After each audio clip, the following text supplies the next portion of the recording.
জমি নিয়ে বিরোধের জেরে প্রতিপক্ষকে ফাঁসাতে চট্টগ্রামের পটিয়ায় ৫ বছরের শিশু জায়ানকে প্রতিবেশীরা হত্যা করেছে বলে জানিয়েছে পুলিশ। বিকেলে চট্টগ্রাম জেলা পুলিশ সুপার কার্যালয়ে সংবাদ সম্মেলনে পুলিশ সুপার বলেন, হাতে লেখা একটি চিরকুট ক্লু ধরে তদন্তে নামেন তারা। চিরকুটের হাতের লেখার সাথে মিল পেয়ে এবং আশপাশের সিসিটিভির ফুটেজ ও গোয়েন্দা তথ্য বিশ্লেষণ করে শাহজাহানের প্রতিবেশী সাদিয়া সুলতানা নিহারকে সন্দেহ করে পুলিশ। তাকে জিজ্ঞাসাবাদ করলে হত্যার মূল রহস্য বের হয়। আসামিদের দেখানো জায়গা থেকে ১৮ জুন রাতে বসতঘরের পেছনে নর্দমার ময়লার মধ্যে লুকিয়ে রাখা বস্তাবন্দি মরদেহ উদ্ধার করে পুলিশ। এ ঘটনায় জড়িত ৩ জনকে আটক করা হয়েছে।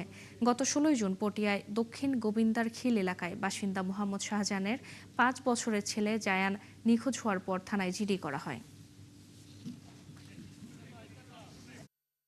তাদের সাথে মনে হয় কোনো বিষয় নিয়ে অনেক আগের থেকে কিছু দ্বন্দ্ব ছিল, মানসিক দ্বন্দ্ব ছিল এবং সে এই মেয়েটা একটু টাইপের, একটু একরোকা টাইপের এবং এই যে তার ছেলেটার বাবা যে ওনার নাম হচ্ছে শাহজাহানও তার সাথে বিভিন্ন সময়ে খারাপ ব্যবহার করছে। তো এইটা নিয়ে সে একটা সুযোগ পায়, ওখানে কেউ ছিল না, এই সুযোগে সে বাচ্চাটাকে মেরে ফেলে।